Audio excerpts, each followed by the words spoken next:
Okay, so now let's talk about testimonials. So what is a testimonial? We need to start with that. Like if we want to go about getting those testimonials, we need to know exactly what it is. So a testimonial is nothing more than a client vouching for your work, aka someone that you have completed work for, commenting on what the experience was, like how you did, and if they would recommend you to others. And obviously testimonials, they can be written, so you can like screenshot it. It could be a video, it could be an audio, it could be a tweet, it could be an Instagram post. I mean, it literally could be anything. So don't overthink it. It's just something that the client has said that's positive about what you're doing. Now, why do you actually need testimonials? Well, it's about building your social proof. Think about a time when you bought something because a friend recommended it. So think about that. Think about a time you bought something because a friend recommended it. Example, just the other day, I was looking for, because I'm about to start doing live streaming, and I was needing an HDMI cord. I didn't have one. So I went over to Amazon, and it came down to there was one product that was expensive versus another one which was way cheaper. And the one that was way cheaper had literally like 4 reviews versus the one that was more expensive. I think I paid like $80 for it. That one had thousands of reviews. Which one do you think I went with? The cheaper one or the more expensive one? I obviously went with the more expensive one simply because it wasn't about the price. This is a lesson for you with your service. It was because of the social proof, the testimonials. So the better social proof you have, the more you can charge, and people will go with you every single time. Now, how do you go about collecting testimonials? Well, this is very simple. Stop overthinking. I know your brain wants to overthink it, but you simply ask for it after you've completed your agreed upon work. If you set the expectation that you're working for a testimonial, you can ask for or ask after your work is complete. However, if you go back to this module, I also let you know about how you can also just go in and ask for a small fee. So you can either work for testimonial, or, and by this point I recommend you do that because almost everybody I've taught up to this point has done this working for testimonial, is you can go after a set fee. So you do a simple gig for a set fee, so you get paid, but then once you say they're happy with it, then you can ask for testimonial. But anything and everything in life you are not going to get until you ask. Very few people wake up and think about how they can improve your life. If you want a wife, you have to go after it and make the statement, you're my wife now. If you want a testimonial, you have to go in and say, can you give me a testimonial? If you want the client, you have to send out the DMs and take the client. Anything and everything in this life you want, you have to take, aka ask for. So you're not gonna get a testimonial unless one of two things happens. One, you just over-deliver so much they're so happy, which will happen, or you over-deliver they're happy and you ask for it. So if you're working for a paying client, I suggest you wait until you ask. It's counterproductive to ask for a testimonial too soon. Like it just does not make sense for you. We were talking about this in one of the last modules up above right here. It doesn't make sense for you to go through and you're doing work for them and you're trying like one thing, two things, and then you immediately ask for a testimonial, get some feedback from them, and then you can ask for testimonial. So you need to build a relationship with your client and deliver amazing results. At the end of the day, that's all you got to focus on. Focus on delivering amazing results. And your life as a freelancer is going to be very, very prosperous. And I know some of you, I can't stand this. Some of you are the types that you question mark, and you think that your questions are so important. And like, if you don't have your answer right now, oh, everything's going to be over. No, it's not. Display your testimonials on your social media, create a thread, pin to your Twitter account, or post them separately on Instagram. You can post on Instagram alone or video/voice. So literally written, voice, or video. You can use testimonial when you're doing outreach. That's all you have to focus on. So when it comes to positioning your testimonials, how? Oh my God, how? This is how you display the testimonials on your social media. That's the amazing thing about social media. So if it's on Twitter, create a pinned thread to your Twitter account, or you post them separately. So if you ever go to my Twitter account and you see my pinned thread where the New York Post spoke positively about the real world, basically the entire article is about me and just how the freelancing campus is changing lives. And the one, I guess, negative thing they did say was had one typo, like just up above, oh my God, end of the world. But it was overwhelmingly positive. That was a great testimonial. And then below, you can see all the different wins from the freelancing campus that I started tagging. I'm way behind because we've got hundreds of thousands of dollars worth of wins at this point that I haven't done. I just don't want to spam my Twitter, but I put that as a thread for you guys to clearly see what I'm talking about. And if it's on Instagram, you can do it as a text, voice, or a video testimonial. And then obviously, as we've already used or went over up above, you can use them as a testimonial when doing outreach. Next, an alternative strategy. And this is the one that I'm going to keep pushing into your brain because it works very well. You can offer your service for $1, $3, $5, $10, $20, $50, even $100, but it's a small dollar amount. And this begins a relationship with your client, pays you. So it begins a relationship by setting the frame of, I'm going to do this for a set fee, you're going to pay me, I'm going to deliver amazing results, and you're going to be happy, I'm going to be happy. And you can also leverage this for testimonials. So you're getting paid, but you're also getting a testimonial. Now, let's say you're like, Dylan, but I got a testimonial. It's basically an insult. And the reason I put this is because just the other day, I was writing this thing up like 4 a.m. So I got a couple typos here. I was tired, but I saw so I said, oh, but it's basically an insult. Good, bro. It's a learning experience. I don't see why so many of you take reality so personally and just identify yourself as failure. If you have a testimonial that's basically an insult, it means that, well, you didn't do a good job. It's you. You didn't do a good job, which is why they said that, because most people out there are actually pretty nice. Most people don't want to be mean. So if they are mean, and if it's basically an insult, it's because you didn't do your job. So you need to take responsibility. Take responsibility. As I said, do not rush to ask for a testimonial. Be sure you over-deliver so the client does not feel you took more than you gave. As a freelancer, much of your business will be built on your reputation. Let me go and underline that right there. Let me add a bold, I want this thing to look red. Boom. Your entire freelancing business, or at least much of it, is built on your reputation. The reason I can reach out to people and say, yo, and you can't, is because I have an amazing reputation. And you can go through and see endless social proof. So stop trying to rush this process because it will ruin your own reputation if you try to get quick cash in the freelancing game. If you want quick cash, you go through the flipping course and you get the money back flowing that way while you're building your freelancing business that's going to make you rich. If you get one negative testimonial, stop and reassess what you did wrong. Don't get all weird and needy. Oh my God. Don't get emotional about it. Like, think about it. Why did this person leave a negative testimonial? Did you take too long to deliver? Did you overpromise and underdeliver? Did you take too long to reply? Maybe your video edits just suck. Even though you think you're an amazing video editor, maybe your video edits just suck. Maybe the emails you wrote just suck. Maybe the tweets that you wrote just suck. And if they do, you've already just progressed because at least you had a client and you got some kind of feedback. So now you just need to get better and ensure that you do not make the same mistake again. Many of you deliver good work, but your client communication, your delivery time, or something else is terrible. You need to make the entire experience top to bottom professional. I've seen some of you actually deliver good work, but your communication is terrible. Like a lot of you complain about clients taking a day or two to reply, but imagine if they paid you or you're working with them and you hardly ever reply, or you say you're going to do it in 2 days, but then you take a week. Imagine what their experience is. So you need to make sure that the whole experience, top to bottom, is professional. Now, in the next module, we're going to be going over the art of the follow-up because it's going to be very powerful for you.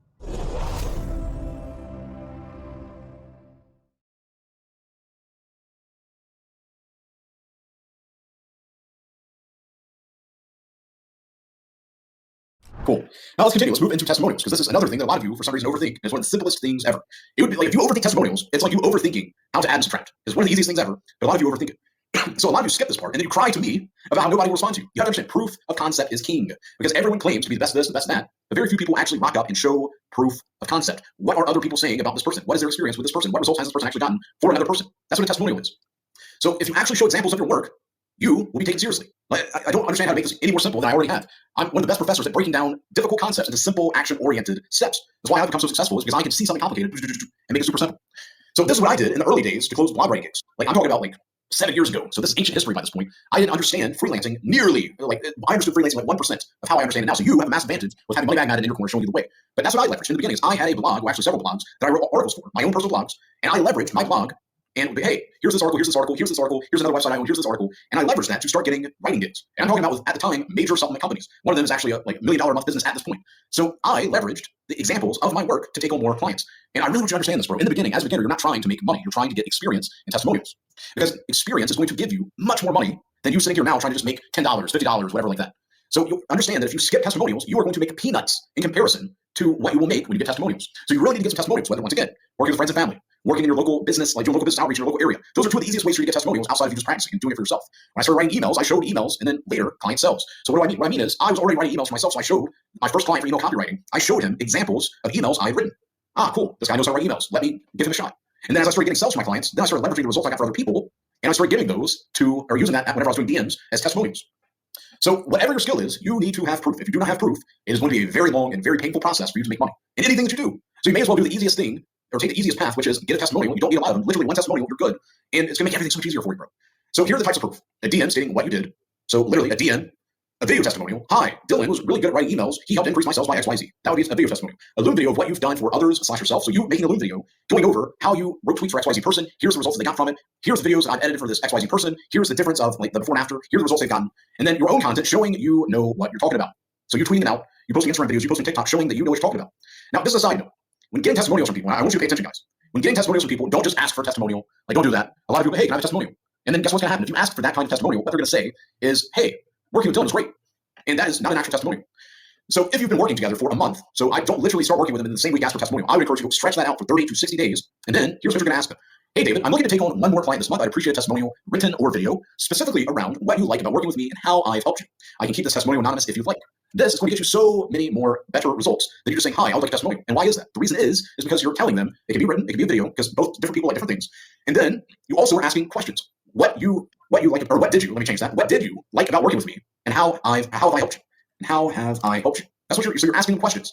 What did you like about working with me? And how have I helped you? And then also, because some people, and I've talked about this before, some people don't really, they're fine giving you a testimonial, but they don't really want their information out there. So that's why you add in the sentence, I can keep this testimonial anonymous if you like. So why is that so powerful? That sentence is so powerful because you're taking away any possible objection that this person would have. They can do written or they can do video. They don't have to use their brain. You've already got the two questions. And not only that, if they don't want their information out there, they can still be anonymous. That's totally okay. So that covers testimonials. I could talk at length for hours about this, but I would break this down as simple and direct as possible for you. Should you ask for a testimonial whenever you turn in the work that you're doing or after they've gotten a result? I received this question the other day, and let's really use our brain here. Would it be better for you to get a testimonial from somebody? Let's say you wrote some emails or you did a video for them and you turned it in and then you asked them for a testimonial. What would the testimonial be? Hey, this guy made some emails for me. Or hey, this guy made some videos for me. Versus if you turn in the work, you basically just asked for, hey, how's everything going with your video? How are the emails that I sent you? Just different things like that. Like, what are the results? What's going to happen? What's going to happen is you're going to have a tangible testimonial. Meaning, hey, this guy came in, he wrote emails very quickly for me and they helped generate X amount of sales. Hey, this guy edited videos for me and I went from hardly getting any engagement to now I've got one of my most viewed videos. It's a powerful testimonial. So to answer the question, yes, you need to wait to ask for a testimonial until after they've gotten a result. And the way you find this out is by asking. Ask and it is given. That is what you need to be doing. Don't just turn in an email or turn in the videos or whatever it is your service is and expect that they're just going to reply back to you. What you need to do is once you've turned in the work, let's say a couple days have gone by, follow up with them. So obviously if it's an email, you follow up with them. Hey, how's everything going with that email I sent you? And if it's a video, you can clearly see if they posted it or not. And if they haven't posted it yet, you can be like, hey, I'm looking forward to seeing the results from the video I made for you. When are you planning on posting it? That's what you need to do.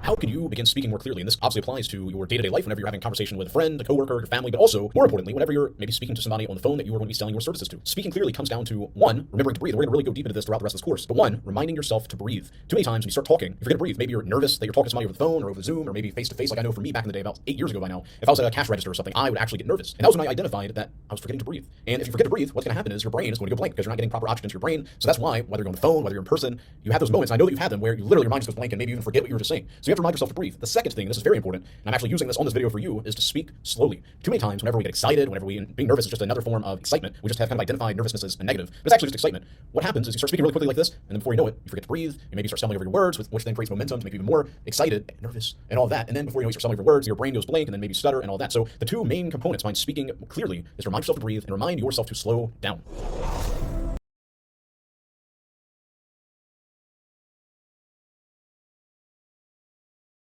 Now let's talk about how to stop stuttering. This is something that I had, and let me add some context. I did not have some high level stutter to where it was detrimental to everything in my life, where I had to go to a speech therapist and all that. I didn't have that. However, I did have a stutter, and it made me very, very unconfident. I literally walked around, had low self-esteem. Even something as simple as if somebody at the cash register asked me something, I'd reply, I would get nervous and I'd stutter a little bit. Or if I was in the middle of a conversation, I would start stuttering. And this is how I solved it. I solved it by two things. One is I got tired of it. I was like, oh my gosh, I'm tired of literally blushing every single time I'm at a cash register. If somebody asks me, an example, if I could read in front of the class, bro, oh my gosh, I would literally rather do anything other than have to read in front of the class. Even if it was just reading a sentence, I would get so red, I was sweating. It was bad, and I dealt with that for all of my time in middle school and throughout high school. Luckily in high school, while I was still stuttering, I kind of got a little bit more used to it because, okay, bro, you're going to have to do your presentations, you're going to have to do all that. But after I got out of high school, I was like, I refuse to be an adult and still have to stutter and do all this other nonsense. So I focused on two things. One is I discovered that I would start stuttering more whenever I forget to breathe. So whenever you get nervous, you forget to breathe, number one, which is why part of your daily exercise is to train yourself to breathe, so this doesn't even become an issue anymore.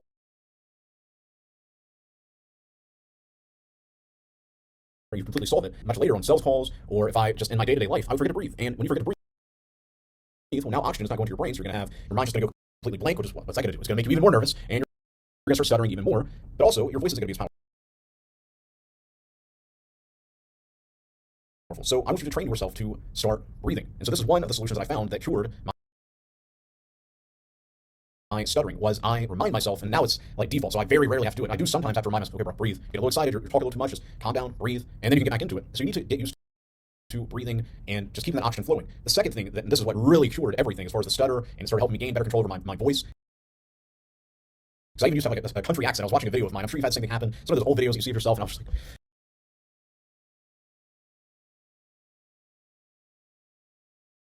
oh man, that's cringe the way I used to sound. But the reason my voice sounds so good now is because of this one exercise. And that exercise is I want you to start reading aloud every single day. I committed to it for 30 days, and after that I didn't really have to worry as much about it. But for 30 days,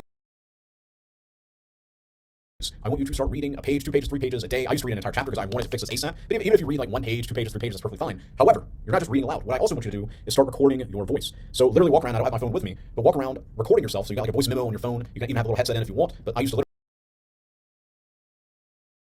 walk around with my phone in a book like this, or I'll sit down and read. And I want you to get used to your voice with you speaking louder, softer, try different accents, try all that type of stuff, and get very aware of the tension that you feel inside of yourself. And through breathing, you're going to realize that you can calm that tension down. But also, you need to get used to your voice, because a lot of people's low self-esteem related to speaking, and this applies to whenever you get on a phone call with a potential client, whenever you're at a cash register, whenever you're reading something in class, whenever you're at your job, whenever you're going about your day, is you're not used to your voice, and it's weird. So by you hearing your voice over and over and over again, you can start figuring out and self-identifying how to make your voice sound the best. And also by doing this, you're training yourself to speak properly. And literally, bro, just doing these two things, reminding yourself to breathe, and then reading aloud and recording it, and then listening to it. So this is a part of your day-to-day work. I know it's hard, oh, boo-hoo, but make time for it, bro. 5 minutes a day, is that really a lot to ask? No. Read 1, 2 pages, record it, listen to it, 5, 10 minutes, boom, you're done. And then go about enjoying your day. But just doing those two things are going to make your voice so much more powerful. And if you do happen to have a stutter, because I know I made a video about this ages ago, and people, bro, please tell me more. It's really that simple. Yeah, sure, I can come up with even more complex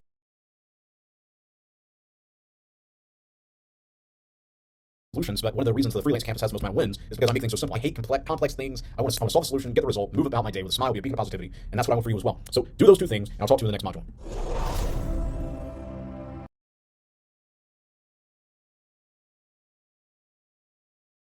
Here are some daily exercises that I want you to start implementing now. So not tomorrow, not next week, whenever you have some time. No, you're going to make time starting today. And the reason you're going to do it every single day is, well, sure, you can implement this twice a week. Let's compare you to somebody else. Let's say the other person's doing it twice a week, and then you're doing something daily. Just the math alone, you are going to more than surpass anybody that just is doing it twice a week. So first, I want you to get to the habit of hydration. Make sure that you are always hydrated. You can look right there. There's 2 bottles of water. Right over here is another bottle of water. Every single day, I drink 3 to 5 liters of water. Even whenever I'm traveling a bunch, I'm still hydrated. And the reason behind that is, well, one, your throat's going to be nice and hydrated, but also your mind and your body is going to be hydrated. So first thing in the morning when you wake up, I want you to start drinking, even if it's just something like this.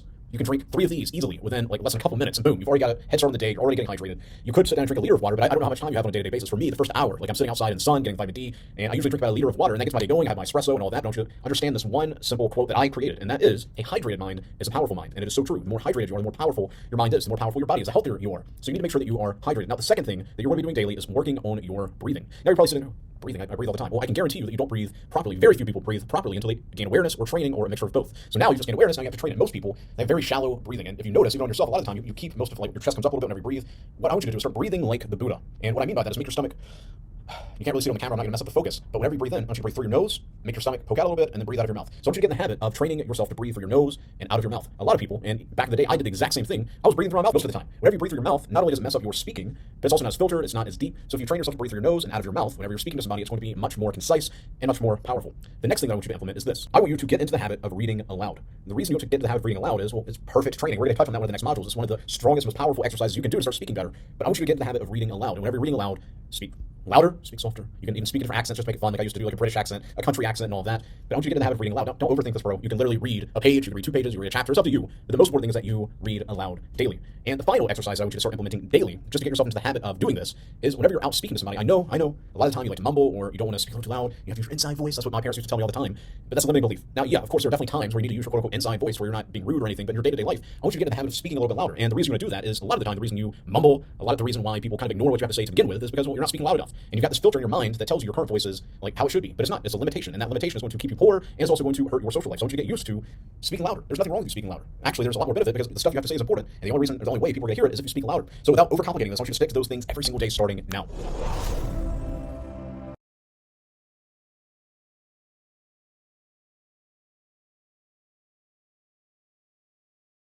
How can you stay calm and stop allowing yourself to get reactive? Well, this is something that's going to take a lot of work, but I can promise you that if you work on it, you're going to fix it, because everybody at one point in their life was reactive. You go through the day reacting to notifications on your phone, or somebody says one little thing, especially maybe your parents say something, you immediately get reactive and try to argue with them, whatever it is. You have to stay calm. And the way you stay calm, and this is, I know you want some like groundbreaking secret, but it really comes down to your breathing. I'm going to keep bashing this into your brain and brainwashing you with it so you understand it all is linked to your breathing. So the best way to stay calm is to fix your body language. So if you're hunched over, broad shoulders up like that, be very calm. Don't be fidgeting with your hands or tapping or touching your face or doing anything like that. Keep your hands down, body language on point, focus on breathing. And instead of feeling like you have to immediately reply, think in your mind and then reply. So a very easy to understand concept is, instead of being reactive, simply respond. Just responding to something means that you thought about it, you processed it, and then you replied. If you're reactive, you literally just act off impulse. So if something happens or somebody says something, you immediately just react. No, you don't do that. You're in the freelancing campus now. You're living in the real world. You respond because you understand that life does not dictate you dictate life. So that's the biggest thing, bros. Focus on your body language. Make sure it's confident. Don't be fidgeting with your hands. I know you want to move around. I know you're nervous. All that type of stuff. Don't do it. And then just respond. Don't be reactive. Nobody can force you to reply immediately. Literally nobody in this world can do that. Only you give them that power. So respond. Don't react. Think about what you have to say, then respond. Do not just simply react off of instinct, because until you've trained your instincts, it's not going to be anything worthwhile. So remind yourself to respond, remind yourself to breathe, remind yourself to maintain that powerful and calm body language at all times.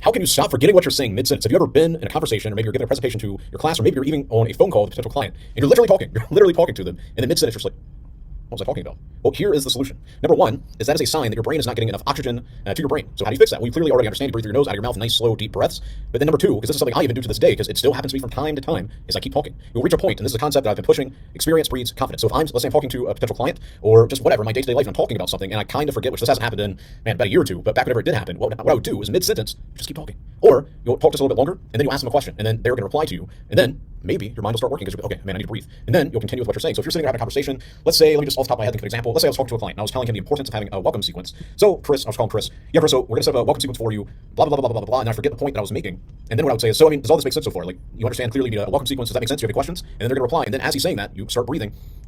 Obviously, don't make that obvious. You breathe through your nose, out of your mouth, and then boom, that lightning bolt of a thought hits your mind again. And then you're like, okay, good. So basically, and then you continue whatever you're saying. It's really that easy, bro. So don't allow yourself to get stuck in that negative feedback loop where mid-sentence you forget what you're saying. Just keep breathing, keep talking. You can ask them a question, or you can just change the subject, because 9 times out of 10 they're not even going to notice. And if they do, well, guess what? Just talk about it. Like, anyways, I mean, Dylan, you're saying blah blah blah blah, and then you continue. And this is not something you're just going to instantly fix. So stop being so hard on yourself. It might take you a couple weeks, maybe it'll take you a couple months. I have no idea. But what I do know for a fact, or as I say on Twitter, facts. What I do know 100% is that this is going to fix that. So don't allow it to make you nervous and start clamming up. Don't hold yourself back any longer. Keep talking, keep breathing, and you'll be okay.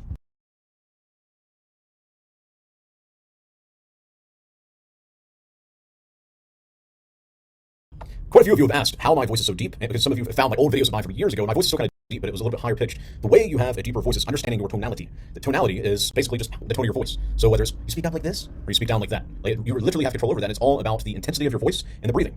Everything goes back to breathing. Are you starting to notice a pattern? I think you are. So as long as you're maintaining your breathing in a slow and controlled way, and you're projecting your voice, so you're not speaking from right here. A lot of you, because I've been doing some video calls, you speak. I literally just see it. Once you see it, you're aware of it. You're going to notice it as well. But a lot of people, they speak from their chest. You need to be speaking from your diaphragm. So it's right here. Speak from your diaphragm. So whenever you're speaking, if you want to have a powerful voice like I do, you have to feel the muscles right here tightening up. And I could go into the science behind it, but I don't want you to overthink about it. So focus on projecting your voice and speak a little bit louder. A lot of you kind of speak timid like this because you don't want to be noticed. But if you don't want to be noticed, well, nobody's going to notice you. Nobody's going to want to be with you. Nobody's going to want to be around you. Nobody's going to want to do work with you. So you have to be noticed in today's world. Otherwise, you don't exist. And obviously, you want to be noticed in this world. You want to make a lot of money. That's why you're here in the freelancing campus, and you want to be able to provide an amazing life for yourself and your family. So you need to really understand this. So what are some takeaways from this video that you can implement right now? One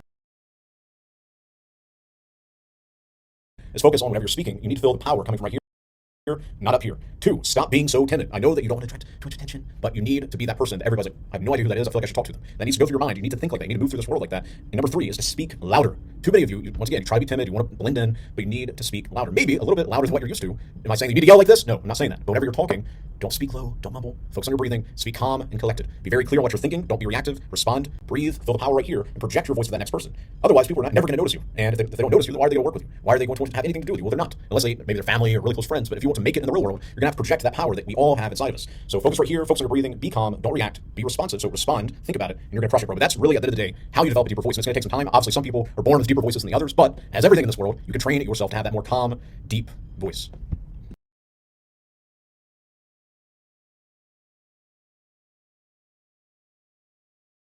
A question I've received numerous times is, Dylan, whenever I go to speak, my face gets red. So essentially what you're doing is blushing, and I get it. This can be a sense of insecurity for you. And the reason I know that is because that used to happen to me, and it even still happens, but it depends on the context. Like if I'm super caught off guard, sure, maybe my face will get a little red, but before I harnessed my speech, bro, you should have saw me. Like it didn't matter what it was, I could be at the cash register, and I would go beaming red to the point where you know exactly what I'm talking about. Your face gets like hot. You even start sweating a little bit. And how I overcame that is it's all about two things. Number one, maintain your breathing. That's the key to harnessing your speech, is just keep breathing. Because a lot of the time what will happen is somebody catches you off guard, or you're having to present in front of other people, or you're doing a client call, you're meeting somebody to do a quick flip or something like that. What happens? You stop breathing. So if you focus on maintaining slow, deep breaths, just like in special forces, they'll teach you to maintain control of your breathing, slow and steady breaths. Instead of these, today we're going to be, screw all that, slow and steady breaths. And this is something you'll get better with in time. I wish I could say, yeah, just do this one thing. Your experience breeds confidence. And so the more you do it, the better you're going to get. So that's number one, is maintain your breathing. The second thing is don't get so in your head about it. You think that everybody is noticing your face getting red, and because of that mind game you're playing against yourself, what happens? It continues happening and it gets worse, because as you feel your face get a little bit red, what do you think? Oh man, my face is getting red. I'm blushing. Oh, and then it's going to get more red, because that which you put your attention on gets stronger. That's what I'm telling you. Screw every other shiny object out there. Don't focus on any other campus. Only focus on this. The more attention you give to this campus, the better your results are going to get. And it's the same way when it comes to your face getting red. If you think about it more, you're going to overthink it again and again and again. You're going to get more emotional about it. You're going to get more in your head about it, and it's going to get worse. Versus if you just simply maintain your breathing and you don't overthink it, you just realize that the other person 9 times out of 10 is not going to notice and doesn't notice until you keep thinking about it. And then of course they're going to notice. It's going to go away. It's going to go away through you just maintain your breathing. And then as you talk to more people and as you take action on what's inside harness your speech, the better you're going to get at speaking. The better you are going to harness your speech. So go take action on that, and let me know if you have any other questions. Talk soon.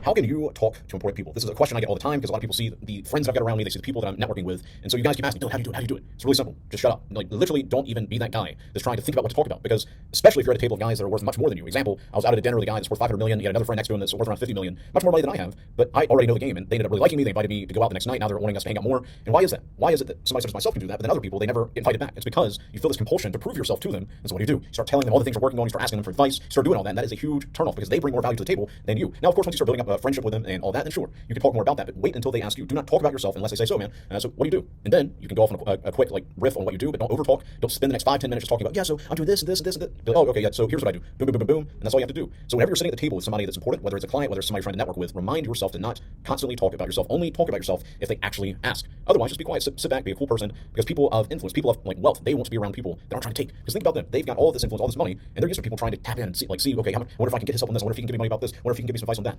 And that's a huge turnoff. So if you come in and you're just this cool guy, you sit back, you listen to what they have to say, you only talk about yourself, they ask you, and you're just cool, then you're going to crush it.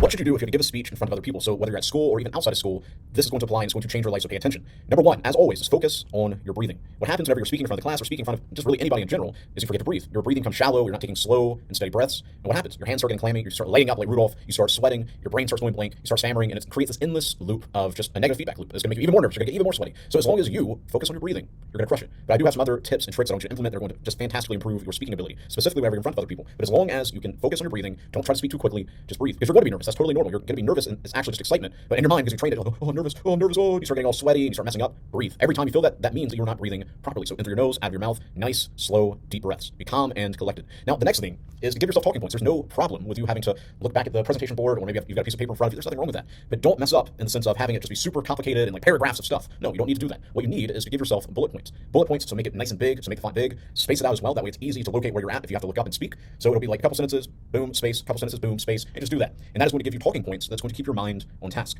Because what's going to happen is you're in front of the class, and I know this has happened to you before. Once again, this applies to in school and outside of school. I could even be making a video such as I'm making for you right now.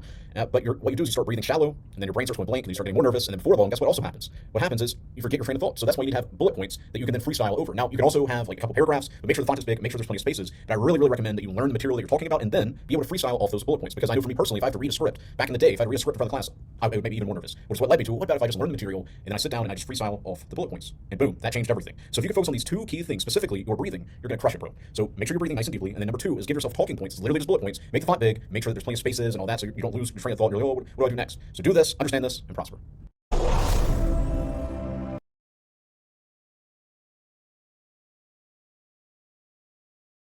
Now, the next thing that I have for you is obviously I want you to begin implementing this immediately. Don't sit down and go back and grab your phone and start mindlessly scrolling on TikTok, looking at all these random people dancing or anything like that. I want you to immediately today start implementing this. Start reminding yourself to breathe through your nose, out of your mouth, be hydrated. Because why? Oh, yeah, you got it. Hydrated mind is a powerful mind. And also start reading 1 to 3 pages every single day, recording it, and then listening to your recording. But also, if there are any other aspects that you want me to expand on, any topics or anything related to speaking better that you also want me to talk about, make sure to leave feedback, which you can find below this video. Leave me some feedback, and if I see enough people are interested in it, as always, Money Bag delivers, and I will make more modules just for you.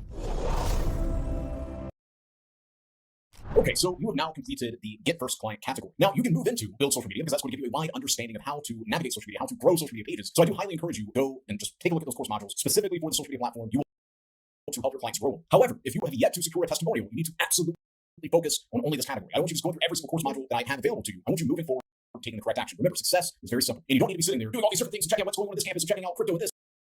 You need to simply get very good at what it is I'm teaching you. That way you actually make progress, aka actually make money. That's the entire reason I invest my heart and my soul into this campus. So if you have yet to get a testimonial, I want you to refer back to friends and family outreach and then local business outreach. Those two outreach methods will get you your first client. Now, I understand some of you are like, but I want to go and do online clients. That's okay too. You can also go take a look at the Get Clients Online category. That's totally possible. It's okay. We have had students go through that and skip this entire category and find success. And I'm telling you, based on the data, my most successful students absolutely focus on Get First Client so they secure their first testimonial. Now, if you were to go out there and work with another 2 or 3 people and secure 2 to 3 more testimonials, that's totally okay. But once you've completed this category, you should have already gotten a testimonial. But Dylan, how do I get a testimonial? Glad you asked. That's why I've got this entire course module called How to Get Testimonials. Now, once you got your testimonial, yes, at that point, then you can either reach back out to more local businesses and take them on as paying clients, which you still get a testimonial from. Alternatively, you can then move into Build Social Media and get clients online because you need that first piece of credibility. Remember, this is why my students stand out among everybody else. That's why we've got the most profitable campus. We do not just talk, we actually show. So if you rock up and start reaching out to local businesses to pay you, you start reaching out to online businesses to pay you, you actually have a piece of credibility, aka a testimonial, that's going to do most of the selling for you. You don't need to worry about all these scripts and all this other stuff. Identify the problems. Here's what I've done for other people, and I can help you too. So once again, to close this lesson out, if you have yet to get a testimonial, I want you to absolutely focus on Get First Client, aka to get your first testimonial, and you can take a look at Build Social Media. Alternatively, if you have secured your first testimonial, now let's move you into Build Social Media and get clients online.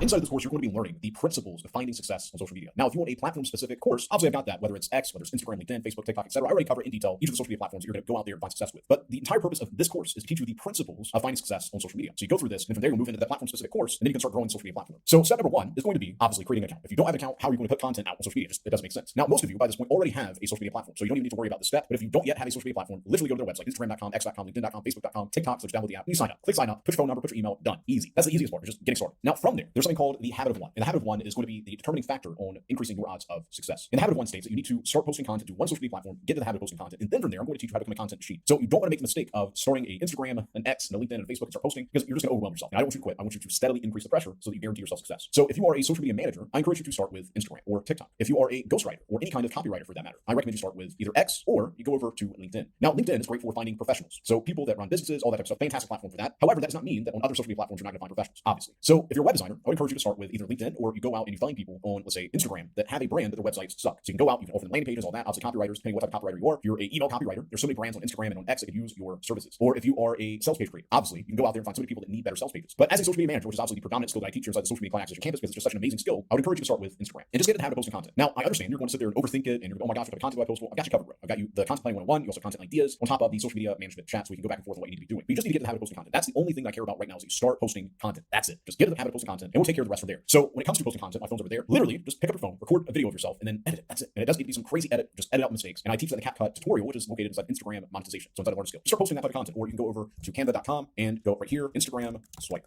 So literally right here, boom, you pick this, customize, and it doesn't have to just be this. It can literally be any of them. And in Instagram monetization, I show you how to set up a swipe post. So go check out Instagram monetization. You want to create a swipe post, and swipe post for those posts where you just swipe like that. So you can start with the swipe post. You can start by just posting videos. As an example, whenever I got started, I literally sit in my car and record a video. You don't need to think about the lighting and all this other stuff yet. We'll get you there. But right now, all you need to focus on is making yourself known. So you'll make a video, whether that be in your room, in your car, as you're walking, whatever, and just get into the habit of posting content. Now, once you have gotten into the habit of posting content, this is different for everybody. Some people it takes 4 or 5 days. Other people it takes 30 days. So move at your own pace. Once you get there, then I'm going to get you to being a content machine. So this covers creating your account. This covers picking your social media platform. And this covers also you going out there and getting into the habit of one.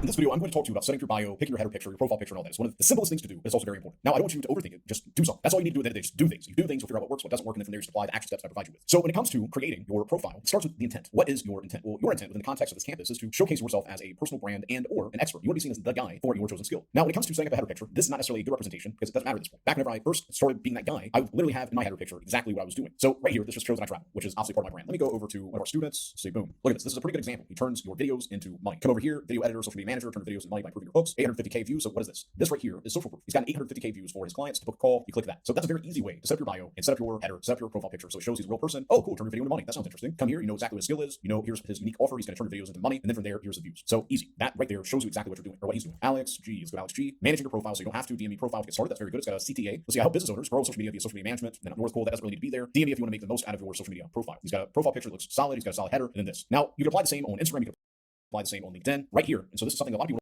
don't even talk about is social media. A lot of it is SEO. Like example, if you post an article to LinkedIn, you're going to get SEO juice on Google. If you post something to Instagram, if you post something to X, you're going to show up on Google. So one little trick that you can do is freelance social media manager or whatever your chosen skill is. You put that there and obviously just go through, let's see, yeah, I'm not gonna show it because I don't have some of my personal information, but yeah, you click here and you can add this. It'll give you the SEO for social media manager. So it's my searching for. You can do the same for Instagram. You can do the same for X. You can do the same for Facebook. So that's why it's very important that you tell them what your skill is. And then from there, what's next? Your profile picture. Now, when it comes to your profile picture, one of the easiest ways is have a friend of yours or your brother or your sister take some pictures of you and then simply post it. That's it. Pick the best one and upload it. All you want to do is show that you are an actual person. So there's Alex G, there's Alex Scuba, Dylan Madden, boom, done. That's it. Don't overthink it, bro. Literally just have somebody take 5 to 10 pictures of you and pick which one you think is the best. That's all you got to do. Now, from there, when it comes to creating your header picture, you can come over here, Twitter header. So this is canva.com. Look at this. You can pick any of these. So that's pro, so meaning you're going to have to pay for it. But here's a free one. Click here, customize template, delete that, delete that. You can click here, change the colors, however you want it to be. And from here, you can type in social media manager, or you can type in proof. So let's say managed 100K plus follower accounts, or you can type in helped clients get, and then just insert number of followers. Boom. So obviously you wouldn't literally type in insert number of followers, but you can insert whatever the amount of followers are. Make sure it's boom. Okay. DM me proof to show you. Actually, this looks big.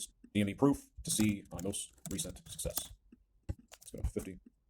Easy. Now I'd also change up the font because that's going to just look weird. Let's go there, boom. Then you put in your username, but honestly, I don't even think you need that. You delete that. And that's it, bro. That's literally it. All I care about is you get a header picture, get a profile picture, and then you set up your bio, and you let them know what it is you do. You provide any kind of proof, and you have a CTA. That's it.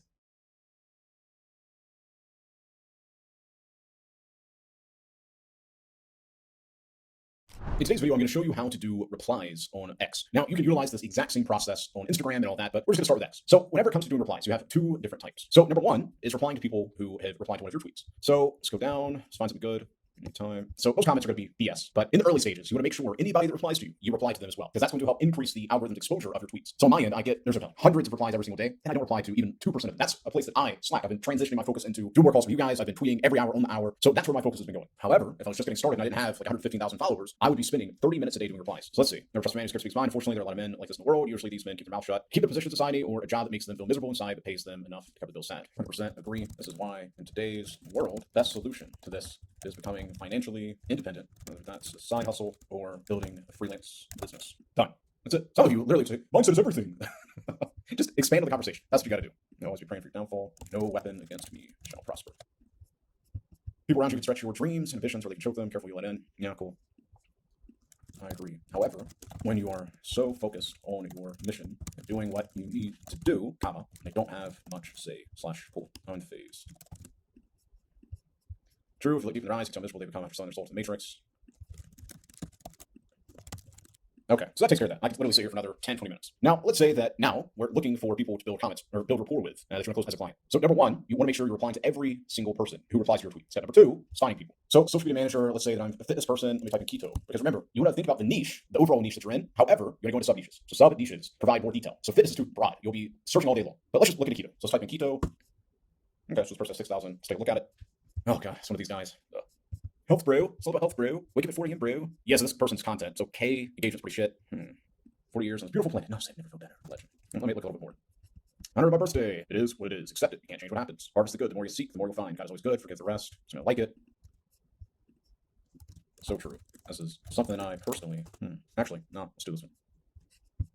Happy, since it's a birthday post, happy belated birthday. This is so true. Took me a while to accept that. As a young man, I think you need to force everything. Choose how to respond. Reacting out of emotion. Done. So, actually, let me write this down, actually. Step one, apply to every post. Two, search sub-niche. No, I'll even say sub-niches. Reply to 4 tweets per account. Fab. Okay, there we go.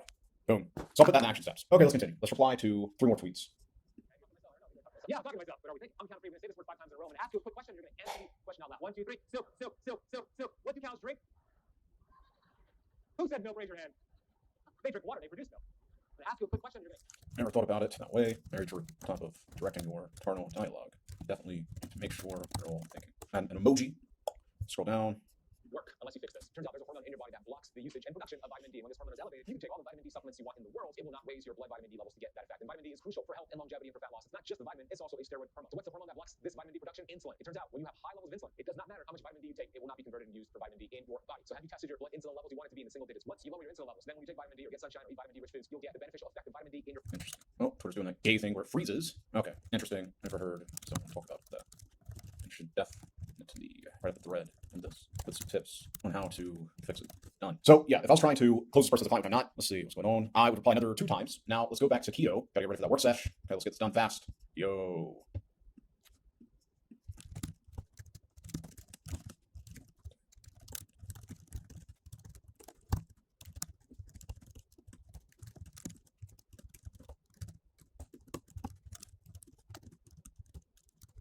Boom. This is it, guys. This is it. I don't want to see any more of just show you an example.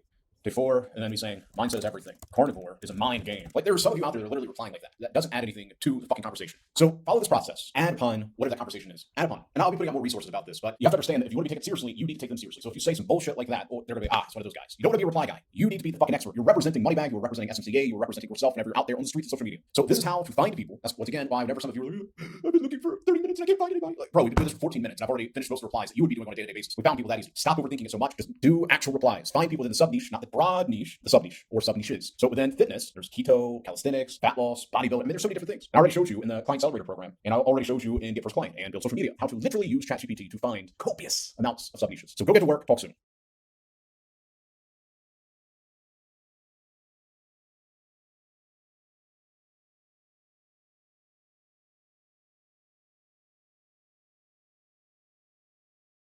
Now, once you've gotten into the habit of one, so you're posting content consistently to one social media platform, you can then move into what I call being a content machine. Because people all the time ask me, Dylan, how are you able to be so active in the real world, managing 2 campuses on top of managing your organization, on top of being all over social media? And it's very simple. I don't overthink it. I just simply repurpose my content. So let's say you're posting to X. Well, you can take that X post, copy paste it into a Facebook post or into a LinkedIn post, or you can post it, like screenshot it, and then go and post it an overlay, video overlay onto Instagram, create a reel, or you can screenshot it and post it. So click post and then post it to your grid. That's it. So it could be an actual post or it could be a reel. Now, if you want to learn more about that, go to Instagram monetization, which is located inside of learn a skill. And example, also, if you're posting to Instagram, you can now start posting those exact videos and captions over onto X, over onto LinkedIn, over onto Facebook. So it's a very simple process. There's no big strategy behind it. It's just whatever content you're posting on one platform, you can then repost it onto another platform. Now you can tweak it a little bit. So example, if you post something, let's say you're posting to LinkedIn and you just post an article or you just post a short like piece of copy, you post that over onto X, you can add a lifestyle photo or a video or something that backs up what that tweet is about.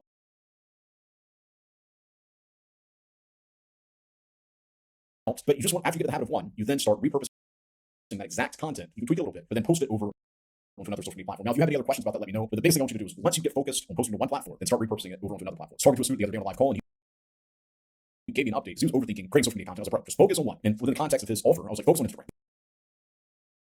Do that, and after about a week, he got to the habit of one. And I was like, okay, now your next step is to repost that exact content over onto LinkedIn, over onto X. And he's already seeing growth on both those platforms. It allows you to grow multiple platforms without putting any extra mental effort. Because you're already creating content once, and you just simply repost it onto another platform. That's it.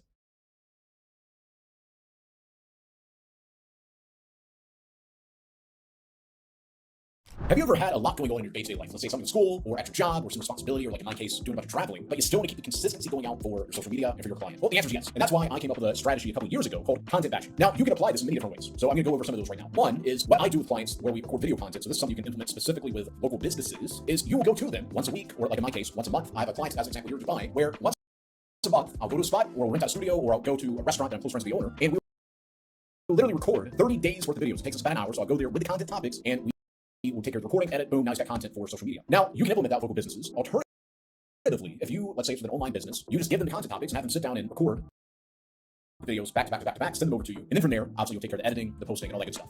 So that's one form of content batching Aikido. The next way is something I specifically do for X, LinkedIn, and Threads. You can also throw Facebook into that. And that is, I will literally sit down, it takes me about an hour, and I would start writing tweets. And on top of that, I do have some new content coming out about how to write content for social media using AI that I've been testing. But I've been doing this for years by this point. And I'll sit down and I will literally write out a whole bunch of tweets. Now, you don't have to schedule it. I'm still testing scheduling because I've talked about this before. Scheduling tweets, scheduling Instagram posts, it seems to lower the engagement. However, I, over the past, what has been like 3 weeks, have been posting every hour on the hour because I'm going to force the algorithm to boost my engagement and boost my followers. So if you don't have scheduling software, don't go through this video thinking, oh my God, I don't have it, so I shouldn't even pay attention. No, you should pay attention because I just started scheduling my tweets again. Just started doing it. So what I do is I've got a notepad right here and I literally just start writing out tweets. So as an example, just so you can have a visual, let's edit that, boom. So I will do this, and then I'll have another tweet, and I'll do this, do this, do this, and I'll literally just have all my tweets here. So you can either fire from the hip throughout the day for yourself and for your clients, go to Notes app. And if you want to do it the intelligent way, which I know you do, you'll have a Notes app folder for you, and then you'll have a Notes app folder for one of your clients. So if you've got 3 clients, you're gonna have 3 folders for your clients, 1 folder for yourself. And you'll have all of their tweets. And I would label this like September 23rd, Monday, Sep 23rd, Monday to Sunday. And you'll have all of your tweets right here for yourself, for your clients, and then you can just manually post them. Now, if you're using a scheduling software, I personally use Hype Fury. That doesn't mean it's the best, it's just the one that I've used for years now, off and on. Like I've had a membership now forever. Just started using it again. But also Buffer, Hootsuite, etc. So you'll have all these tweets you write down in your Notes app, and then you'll copy paste them. I'm not gonna show you my secret folder here in my Notes app with all my content, but I just want to give you a visual of what you can do. So this would be your folder, and then you have a folder for each of your clients. And then you'll come over here and you can schedule them out as I've already done. Let's see, let's dismiss it. So as you can see right here, I've got so many tweets scheduled out. And it just keeps going and going and going and going. And anyways, it's going to post over onto Threads as well, which by the way is a garbage app. It's not really worth it. I'll give you an update in the coming weeks in the Money Back Journal, and if it's worth posting to Threads. As of now, it's not. So I've got my tweets completely scheduled out. Now this content batching is so powerful for those of you who are going to school or you've got a job. Because if you're sitting there having to think about creating content every single day, it's very tiresome. It is. And that's coming from Money Back himself. And I'm literally the king of creating content, the king of content creation, the king of social media. And it is tiresome, especially whenever you've got clients that you're working with, especially whenever you're going to the gym, especially if you've got other goals, because creating content on social media is not the end goal, but it's how we get there. And so I want you to start leveraging this content batching. I personally recommend picking Sunday, but I want you to pick whatever day that you have the most amount of time, the most amount of free time meaning the time that will help you get free from the matrix, and sit down and just only focus on content, Now, the other great thing about the methods that I teach you is you can repurpose this content. So example, like I said, these tweets, I also post over on Threads. I can even use the overlay that I teach inside of Instagram monetization. So it goes through Instagram monetization. So it's not in the build social media, you'll find learn a skill category. I can take this tweet right here, do an overlay over a video, post that as real. Or I'm sure you've seen it all over Instagram. People literally just post a screenshot of their tweets. I can go to canva.com, boom, make one of those, and then just post it. So I can repurpose the content I'm posting on ads over on Instagram. You can do the same on TikTok. You can do the same on YouTube. You can do the same on Facebook. So get into the habit of what? Posting content to one platform and then start repurposing that content over onto other platforms. And it's gonna make your life so much easier. Now, I know we just went over a bunch. So you're probably sitting there, oh my gosh, what do we do? So the first thing is if you record video content for local businesses, I want you to sit down with them 1 day a week, 1 day a month, and just record all the videos you need to do. So if you sit down once a week, you'll sit down and record 7 videos back to back. If you want to meet once a month, which is great, I love it, it takes about an hour, you sit down, record 30 videos back to back to back. When it comes to the rest of your content for yourself, for your clients, let's say you're a Twitter ghostwriter or anything like that which fits under social media management, you'll sit down, create a Notes app folder for yourself, for your clients, etc., and you write out all the tweets. Literally just set a timer on your phone for 1 hour. Like, okay, for the next hour, all I'm focusing on is creating tweets. We're creating Instagram posts. So whether it's swipe post, reel, whatever. And you can schedule it out. Like I have Hype Fury, or use Buffer, or Hootsuite, or if you're on Instagram, you can schedule the videos there. That's what I've been doing. I have noticed a drop in engagement, I will say that, but it is what it is. So that's what you're gonna start doing. So instead of you getting into this mindset of having to every second of the day think about content, I want you to pick 1 or 2 days out of the week, you sit down, you create the content, and I would recommend creating content for 3 days just to get started. Because I understand it's kind of intimidating. You have to sit down and create 7 days worth of content. I get it, totally get it. So we'll get you there. So for now, I want you to focus on creating content for the next 3 days. Let me know in the beginner chat once you're finished.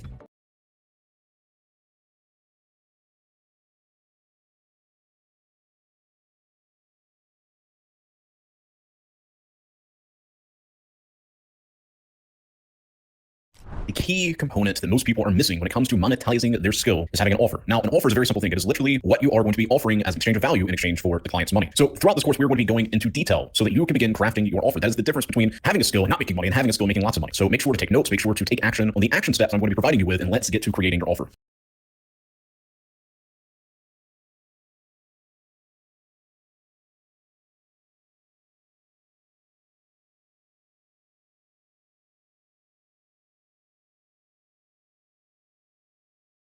In the beginning, you're going to think in your mind that if I'm just really good at a whole bunch of things, that somehow magically you're going to make more money. And I've seen this happen mostly around you guys when you first enter. So you'll go through the copywriting campus, and you go through the AI and content creation campus, and then you'll take a look at ecom, and you're trying to do copywriting, you try to do video editing, and simultaneously with that, you also are trying to do some kind of like ecom related thing. And while I encourage you to take a look at all the different campuses, at the end of the day, your best bet is for you to pick one campus that is skill-based and then apply that through client acquisition. So the client acquisition campus. Because if you specialize in something, people will take you seriously. So meaning if you are a video editor who also offers some kind of copywriting service, people just are going to take you seriously. And also, it's way harder to do that. You're going to be overwhelmed with all the different checklists and everything like that. It would be like you trying to learn 3 languages fluently compared to you learning 1 language fluently. Like, who do you think is going to get there faster? It's obviously going to be the person that's learning to speak 1 language fluently. So I want you to specialize. Now, when you specialize, that does not mean that you only are going to be doing one specific type of like application of that skill.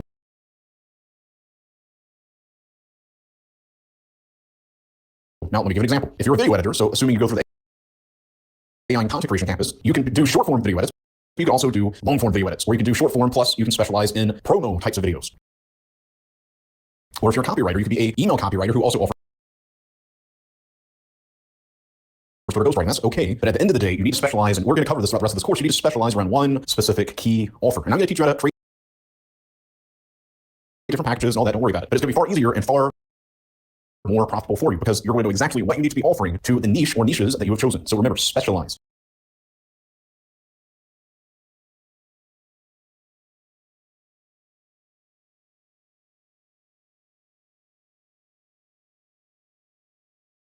How can you figure out the proper pricing for your service? Well, it's very simple. Number one is, well, you can leverage the real world to figure out what other people are charging successfully for their services. So you can go to that specific chat, such as the offer chat, you can ask the beginner chat, and just figure out what types of prices that people are charging and successfully closing their clients. Or you can also take a look at the wins chat. One, that's going to build up your belief in your own self, because if other people can do it, so can you. But then you're going to start noticing pattern. Now, the next thing is you can simply go to Google and start searching for your specific skill or your specific service and see what other people are pricing their offers for. However, I do want to make this very clear in the beginning. You're not focused on making the most amount of money, so you're not going to be charging premium price. What you are really going after right now is experience, because experience breeds confidence. Confidence is what makes you rich, because, well, you've got all the experience, you believe in what you're doing, and you deliver on what you say that you want to deliver on. So in the beginning, you're going to be charging a little bit less, and just in the beginning. That way you get out in the game. You actually start getting experience, taking on clients, fulfilling for clients, and all that. And then as you do that, at that point, you can start charging more. So it really just depends on what exactly your service is. But just to give you some examples, if you're a video editor, you can charge anywhere from $10 to, you can say $20 for short form video edits. So that's per video. If you are an email copywriter, you can charge anywhere from $50 to an email to $100 per email, or you can do performance based, where you're going to take a cut of every sale generated through that email. Now that's going to be anywhere from 10 to 25%. And the way you set that up is, and I've already talked about this in the email copywriting course, but basically it's going to be an affiliate link that you put in every single email. It basically makes it super easy for you to track and all of that. If you are a web designer, obviously it completely depends on what exactly you're offering. But if it's a simple website, you can charge anywhere from $50 all the way up to $500. And if you're a Twitter ghostwriter, you're going to be looking at around $250 to $750, and that would be per month. And we'll get into the exact packages and all that type of stuff later. But those are just some examples. Now, that does not mean that you just take what I just said and immediately implement those exact prices. I still encourage you to go out and research, talk to other students inside of the real world app, etc. Those are some examples, and that's how you research and find proper pricing for your service.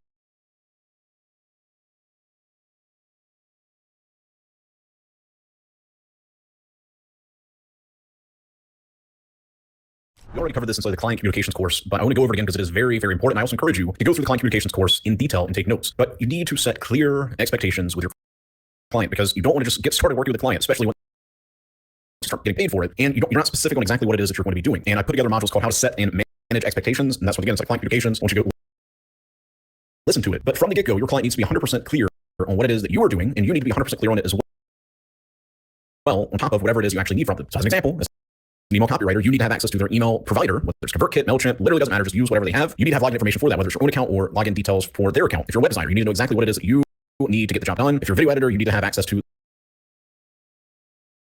their raw videos and know exactly what it is that you are going to be doing, and you need to specify exactly what you're going to be doing. How many videos are you going to be doing? How many emails are you going to be doing? What exactly are you going to be doing for the website? Like, you need to set clear expectations from the beginning, because this solves 99% of any possible problems appearing with either getting results for your client or just the relationship that you were building with this client.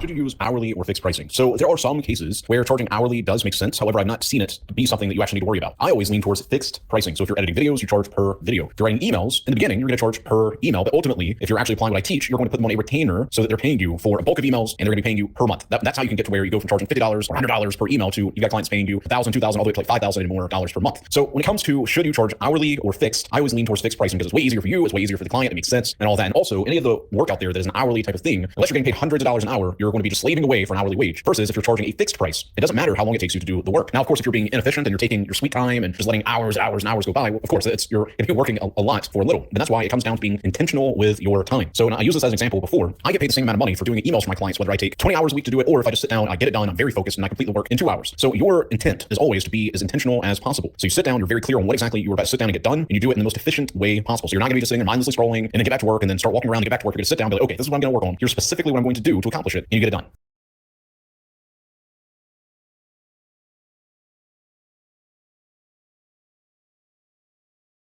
Let's talk about package deal Aikido, because in the beginning, while you will be charging less upfront because you really want to gain the experience, because experience breeds confidence, confidence is what makes you rich, because you're going to be knowing for a fact you can fulfill on your end of the deal. But at some point, you're going to get to where you can start offering packages. And this is where I want you to be at some point in the coming months. So pay attention to what this lesson's going over. Once you are sure about what your offer is, meaning you've already had 1 or 2 clients, they're happy with the work you're doing, you can now create packages. Now, within these packages, you're going to have a very expensive package, you're going to have a medium price package, and then you're going to have a lower tier package. And how this is going to act is your lower tier is going to be the basics offer that you're going to be giving them. And then you're going to price it at a lower price than obviously now the medium package. Now the medium package, it comes with everything the lower tier has. However, it comes with a little bit more. And obviously, once again, you are charging more. And that's the one you really want to sell because it's going to be good money. It's going to be making more than what your basic package is. And more than likely, your basic package is going to be what you're charging in the very beginning. So once you're like 100% certain you can deliver what you say you will, you'll create a medium tier package. And that medium tier package includes what you have been doing, but you can also include more in that package. Now, the expensive one, you will sell that here and there. But the thing I like about it is it adds like a level of diversity to the packages. So I'm going to give you an example. Let's say that my basic package is $500. My medium package is $1,000. And then my expensive package would be $2,000. So whenever they see their options, like, okay, so I can get the 2K, I can get the 1,000,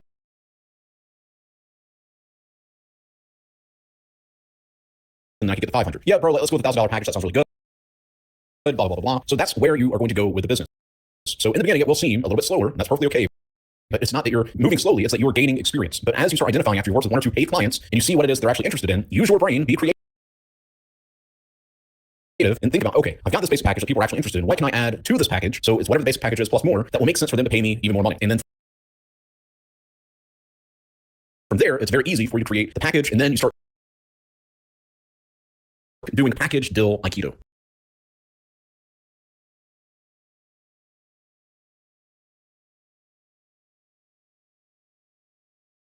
Let's talk about when and how to present your offer. So whenever you're actually doing the outreach, and I welcome you to test this, you can actually just from the get-go pitch your offer. However, in most cases, for most people, it makes more sense to build up a rapport, as I've already taught you in other modules. And as you build up the rapport, you went back and forth, you've established that they're actually interested. At that point, you can pitch your offer. And when it comes to how to present your offer, you always want to present it in a way that is very concise. They don't need to read over your message and be like, I literally have no idea what this is about. Also, you want to make sure you don't have typos in the DM or the email or whatever. And alternatively, let's say they're interested, you get them on a phone call. Obviously, after you've established what it is they're interested in, what the problems are and all that, at the end of the call, that's when you can present your offer. So you can do this completely through the DMs, or you can get them on a call and you present the offer. But it's only after you've established that they're actually interested in what you have to say. But once again, the caveat is once you have built up your authority, built up your social media presence, you have testimonials, you could just go right out the gate and pitch them your offer. I've done that numerous times. It works very well. But at the same time, I have a reputation, I have a social media presence, and I have plenty of actual testimonials that correlated with what I was going to be offering them.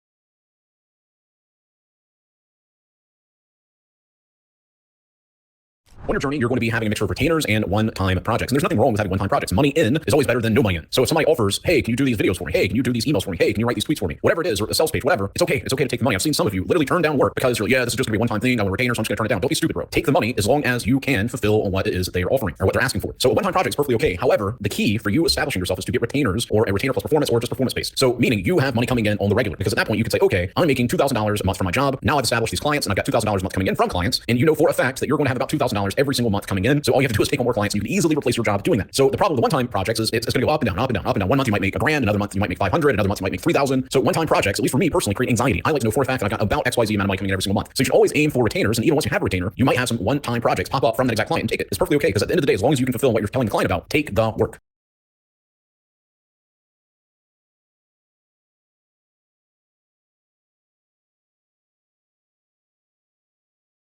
Should you offer work in exchange for testimonial? The answer is yes. Whether this is going to be paid work, because paid work, you could still get a testimonial out of it. Alternatively, you can perform tasks for people and prove your worth to them. And then once you've actually gotten them a tangible result, you can turn that into a testimonial. Now, I do want you to go through the client communication course because I talk about exactly how to go about doing that. But just to get back to the offer, it is perfectly okay for you to offer work in exchange for testimonial because, well, how else are you going to get a testimonial out of it? A testimonial is predicated on you getting an actual result for them. So yes, you should offer work in exchange for testimonials, especially in the beginning. Now, you don't have to do loads and loads and loads of work. It can literally be a handful of emails or an email campaign you do for them or a month's worth of tweets or a week's worth of tweets or some promo tweets or a few videos you've edited. It could be something that simple. And once you've established that they're happy with it, at that point, that's when you ask for the testimonial.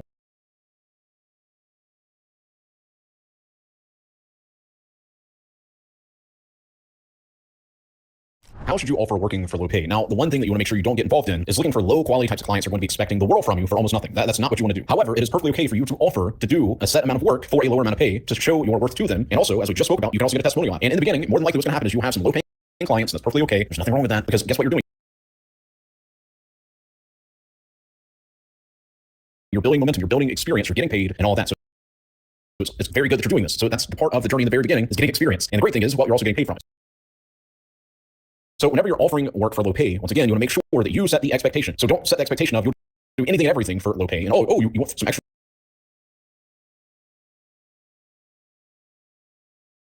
stuff too cool. Y'all do that too for free. No, you don't want to do that. So if you're doing something for low pay, you offer a very specific amount of work in exchange for that money. So whether it's going to be like 8 videos. 8 videos you're going to edit. I'll edit 8 videos. I charge $15 per email. However, for you, I would charge XYZ. It'll be a little bit less than what you usually charge per video. That way you can see what my work will do for you. Blah, blah, blah, blah, blah. So you can offer some like 1 or 2 week trial. The same goes for emails. I charge $100 per email. However, for you, I would charge $50 per email for 5 emails. That way we can test it and you can see the types of work that you and I can do together. That's how you should frame it.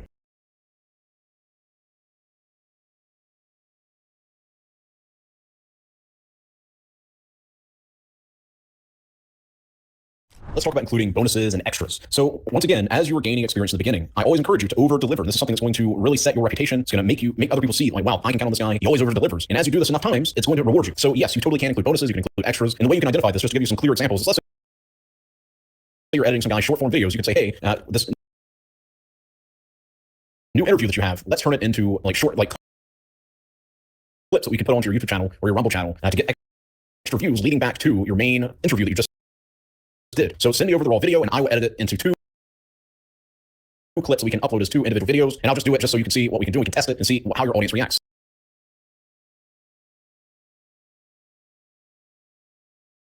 Something like that is a great bonus. It's only going to take you a short amount of time to do. And you can show them like, oh wow, he did these 2 videos, they got more views, and it led back to the main interview, so I'm keeping more people watching my content and all that. And then extras, it's the exact same thing as a bonus, so they're the same thing. If you identify something that they could use, and you've already secured them as clients, feel free, bro, to offer it to them. That's how I got into ghostwriting ages ago. I was writing emails for a client. I saw that they could have better call to action tweets, and their tweets could overall be better. So I just offered to do it. And they're like, wow, I really like that. And that ended up turning into an additional service that I was offering them. So whatever your skill is, if you are doing something for your client and you identify something else that they could use, offer them some bonuses, and then just to show that, oh wow, this is actually really good. And then boom, you can pitch them on that additional service.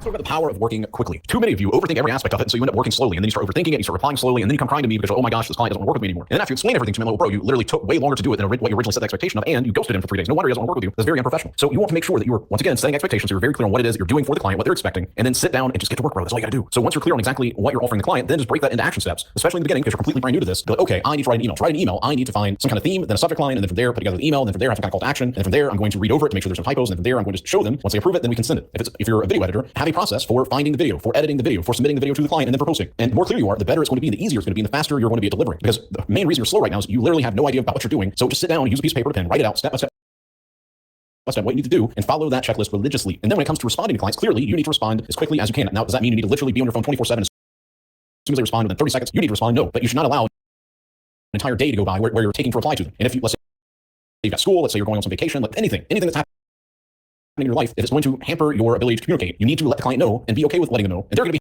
happy that you let them know, because everybody understands that people are busy. And as long as you make sure that you get the work done and you communicate with the client, once again, go check out the communication course up together. As long as you communicate that, they're going to be fine. At the end of the day, all you need to be doing is delivering on what you say you're going to do. And once you've done that, then you communicate, hey, I'm not going to be online for the next day, for the next 2 days. And you've already delivered the work. They're going to be fine. They're going to be totally okay. But on a regular working day, you need to make sure that you are maintaining communication. I already know you, bro. You're always on your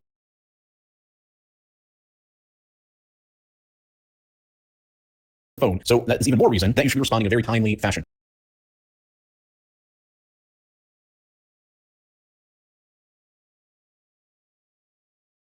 Everybody's worried about competition. And while I'm a very competitive person, I don't see competition as in I don't take it seriously. The easiest ways for you to stand apart from the competition is one, always be available. Like if they need something, you are there and you get it done. Also, you can go out and find trends. So if you're editing videos for a client, you notice a trend on Instagram, on TikTok, on YouTube that's working very well, use your brain and think about how can we implement that with the client. If you're a Twitter ghostwriter, what is trending today? What has been trending? How can we incorporate that into the client's tweets? If there's like if you're an email copywriter, okay, there's some trend going on social media, and how can I incorporate that into an email campaign that we can use to sell their products? Like you need to be thinking about that. And then from there are other tools like AI that you could use to make you stand out. Like you can literally use ChatGPT to help you come up with writing prompts, with subject lines, with video titles, with video scripts, and all that. And once again, when we just talked about this with bonuses, think about other ideas that they can use to improve their business. So don't just limit yourself to only what you're working on. Like think about how can I help this person make more money? How can I make this client's account grow? And the more obsessed you become with that, the easier this is going to become, and the competition's going to get destroyed. They don't even exist because you're utilizing AI, you're always available, you're incorporating trends, and you're over delivering in every shape and form, meaning they're going to want to spend money with you and not with the competition.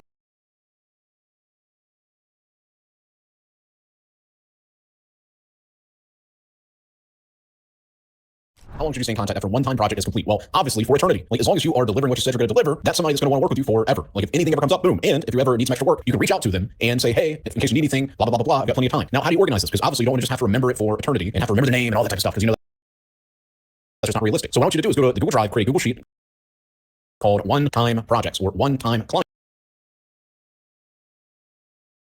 And inside of that, you're going to have their username, you're going to have like what you've done for them and all that. That way you can easily go through all of your entire spreadsheet. So let's say that next month,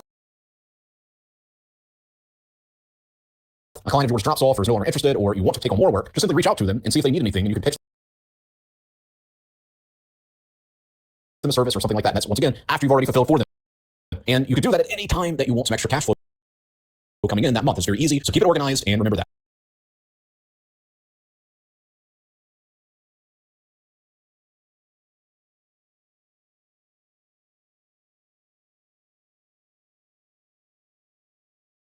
How to upsell your current clients to more services. Well, by now, you should have already been implementing what I said, which is offering bonuses, which that can directly lead to an upsell. But let's say that you are working with a client and you're doing their short form video edits. Well, once you've established over the course of a month or 2 months, the results you're getting for them, they're happy with them, you can also offer them to do some sales promo videos or some long form video edits. And that's actually a very easy way to more than double your income, is because most people suck at long form video editing. Everybody goes straight for the short form video edit. So you could offer that as an additional service after you've proven your worth. If you're an email copywriter, you can offer to write up sales campaigns for specific products, or welcome sequences, or sequences for their products, or Twitter ghostwriting, or you can offer to make sales pages, or opt-in forms. There's always more that you can offer your client, but this is once again predicated on the fact that you have already established a good reputation with this client. So don't start working with them and a week later you pitch them for more stuff because you have not proven yourself to them. What you want to do is work with them for 30 to 60 days, and after you've done that and you're happy, they're happy, at that point you can offer them additional services. It's very simple, it's very direct, because you've proven yourself to them, and it would make sense for you to offer them another service.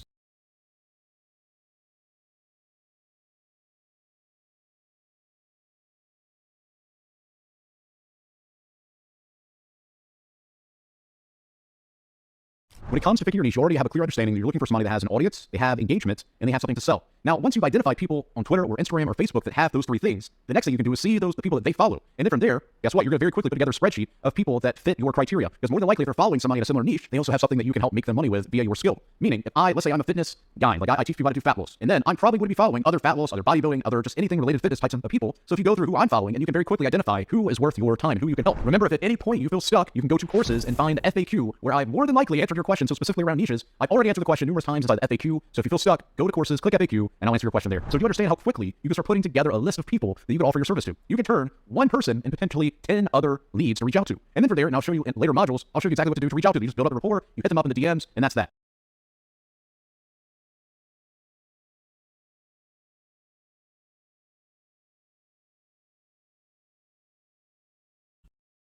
A common misunderstanding that I see other people on social media, students of mine, before they start really learning and applying the money bag method, the common issue that I see is, and this is just a misunderstanding, that's all it is what is the difference between a skill and a niche? A skill is the way you go about getting results for your clients. Example, copywriting. That is a skill. That is not a niche. So your skill is copywriting, web design, Twitter ghostwriting, writing emails for other people, aka email copywriter, coder, There's so many different skills out there. Now, what is your niche? The way that I define niche is the industry, the market that you're going to be working within.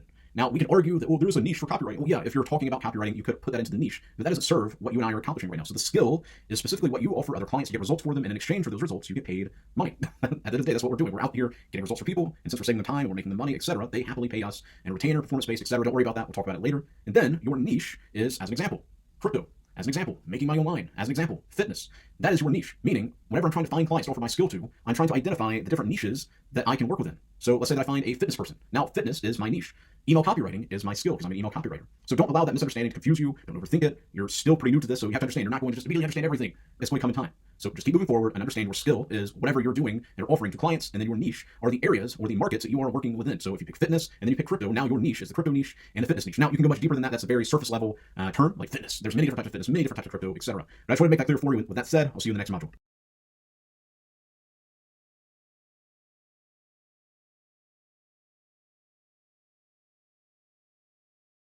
When it comes to picking your niche, you're going to overthink. You're going to sit there and go, oh my God, Dylan said pick a niche that I'm interested in. Oh, I'm interested in all these different things. You're going to look all over the place. But here is all you need to look for. It's actually more important than picking your niche. The only reason I recommend picking niches is to give yourself a sense of direction. Meaning, let's say you pick fitness people, that's the broad niche, and then you're going to get specific and find sub-niches. So fitness as your niche, sub-niches would be example, fat loss, example, bodybuilding, example, calisthenics, and you can go deep into those specific routes of fitness. But at the end of the day, the only thing you're looking for when you're picking a niche to use your skill combined into an offer and then leverage prospecting to find those clients is you're looking for somebody that has an audience, number one, meaning they have anywhere from 10,000 plus followers on Instagram, Twitter, or even Facebook. Also, they actually get engagement,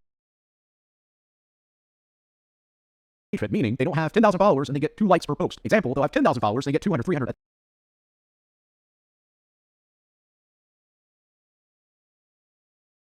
1,000 likes per post, something like that. So number one, they have an audience. Number two, they actually get engagement. And then number three is that they have something to sell. And that is very crucial. The reason having something to sell is crucial is because how are you going to help them make money? If you're not helping them make money, why does it make sense for them to pay you for your service? So if you're looking for those 3 things and you find somebody that has an audience, they have engagement, they have something to sell, that's a good potential lead for you to reach out to. And that's really it. So don't overthink the niche. Instead, understand the fundamentals, which I just went over those 3 things, and then identify some niches and then go deep into those niches, and you're going to find prospecting to be very easy. Let's go into the specifics.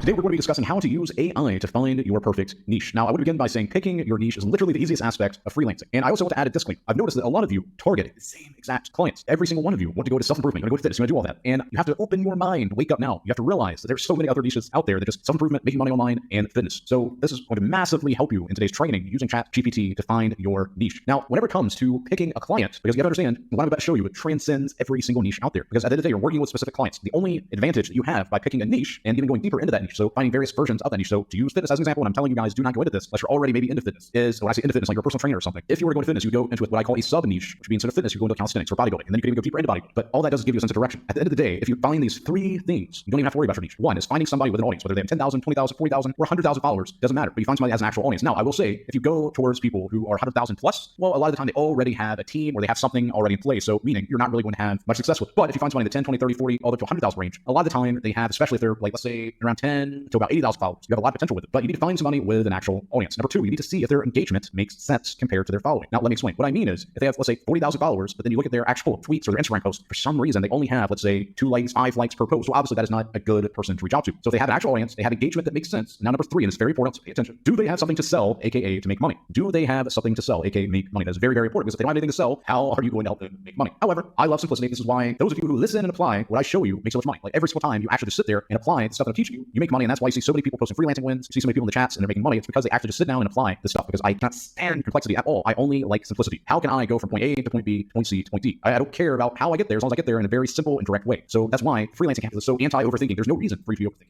So you have to understand, as a freelancer, you are here to make money for your clients. Not only make money for your clients, but help save them time. This is why people pay freelancers so handsomely, because you come in, you offer your service, you help make them money, you also save them time. So today, the entire reason I'm putting this together is I want to continue helping those of you who actually apply the teachings, such as simple steps and the money back method. So today, I'm going to help you pick your niche effortlessly using the power of AI. So let's go ahead and get into it. Now, I want to be clear. You can get as specific as you want, and I should recommend you getting specific. I'm going to give you an example. Let's say you aren't sure what your skill is yet, which obviously that's a very important thing. You could say, find me, and this is on ChatGPT, find me 25 of the best niches online right now. And And I'm just using this as an example. I want you to be more specific. Remember, the more specific you are, the better results you're going to get. So look at this. It's already dropping niches for us. However, we should get a little bit more specific. So now let's go into find me 25 niches, 25 of the best niches to offer email copywriting services to. Let's see what the results are of this. So see, we got a little bit more specific. We said find me 25 of the best niches to offer email copywriting services to. Obviously, you can do this web design, you can do this video editing, etc. Okay, so it's getting a little bit better, Okay, so e-commerce businesses, software, aka SaaS, health and wellness, personal development, digital marketing agencies. Now, once we've taken this information, find me 25 of the best niches to offer email copywriting services to. Now let's refine it even more. Refine this into 10 variations of the most profitable niches to offer my freelance email copywriting services to online. So we're getting even more specific. Cool. So next, we now have 10 of these. Now let's say this: subscription box business catering to the pet care and pet product market, nonprofit organizations, travel agencies, beauty and skincare brands, that could be a possibility. E-commerce businesses, cool. So let's say you're still not interested. So you're like, I don't know. So scroll back up. Let's do this: event management companies, fashion and apparel, let's see, digital marketing agencies and consulting, online education and e-learning platforms. So let's say that for whatever reason you just pick this. Now I want to be very clear with you guys. When you're picking a niche, you don't need to just pick one niche. You can pick as many of these as you want. You can literally take this entire list of 10 niches and start reaching out to those types of people. But let me show you a magic trick right here. Are you ready to see a magic trick? Awesome. So give me 10 examples of businesses within the online education e-learning platforms niche I can offer my email copywriting services to. Is thinking? Nice. So now it's literally giving us different types of businesses within this niche. Now, let's say that we want another niche. Go pick one: online dating, marketing automation, pet care. 10 examples of businesses within the boom. Nice. Online pet store, e-commerce store that sells a wide range of pet products such as food, toys, accessories, and grooming supplies. Cool. So what I want you to understand is you're able to leverage ChatGPT to literally give you examples of niches. And I'm telling you all this to lead you to, I want you to understand this, prosper. Understand that at the same time, the niche doesn't actually matter. And I know your brain doesn't want to accept that. Your brain wants to see, because you've been psyoped into thinking by the Matrix, that you have to pick some niche. This one niche is going to be better than the other. Bro, they all work. Every single one of these niches you could go into and make money. Even if you're not interested in it, you could go in here and offer your email copywriting services, your web design services, your video editing services, your graphic design services. You could offer every single one of the skills that I just mentioned to each of these this week, and you could find people that are interested in your service. So I want you to stop overthinking this whole niche thing. And you can even break this down more. And I could, you know what, I'm going to create an entire masterclass about AI just for you. Like, you can literally use this ChatGPT, and this is one of the, I guess you could say, least powerful ones. There's even better ones, but even using this, you can have it doing all this type of stuff for you. So you can even do, tell me some of the common problems each of these businesses face that I could help with my email copywriting services. See if ChatGPT can give us an answer to this. Look at this, guys. Do you realize how amazing this is? This is so cool, isn't it? It's the online pet store problem, low conversion rates and cart abandonment solution, creating persuasive and compelling email campaigns to encourage customers to complete their purchases, offer exclusive discounts, and highlight new product arrivals. So that's amazing. But let's say you're watching this. Oh, cool, Dylan, this is awesome, but I'm not interested in email copyright. I decided to be a video editor. Fantastic. So let's scroll back up. Boom. Let's see, right here. Find me 25 of the best niches to offer video editing services to. And I actually recommend you get even more specific. Find me 25 of the best niches to offer video editing services to Instagram, video editing services to. And you could even say for TikTok, or you could say for YouTube. But look at this. Your 25 popular niches where you can offer Instagram video editing services to, fashion, style, parenting, and family blogger. There's all these niches right here. It's been under your nose. So stop overthinking picking a niche. Okay, cool. Give me some examples of, let's say, direct messages I could send them to get their attention. At this point, I'm just messing around, but because it's getting out of the scope of niches, but I just want to see. But what? Look at this. Do you see this? Not only are you able to use ChatGPT to apply what you're learning inside the money bag method and to apply the simple steps and to apply the daily AMA that you get, you can leverage ChatGPT to help give you some examples of niches and DMs. Oh my God. Okay, so let's get even deeper. So let's pick one of these. Let's say we decide to go with point number 5. Give me 10 variations of each, 10 direct message variations of each of these. This is awesome. Now, because you're sitting here watching this, but Dylan, I'm not an email copywriter and I'm not a video editor. I'm a web designer. So great. Let's continue. Find me 25 of the best niches to offer web design services to. Ooh, look at that. And so by this point, you get what I'm saying. But I want you to use this and apply this step by step. Feel free to rewind this video, watch it again and again and again. This is how to use AI to pick your niche for you.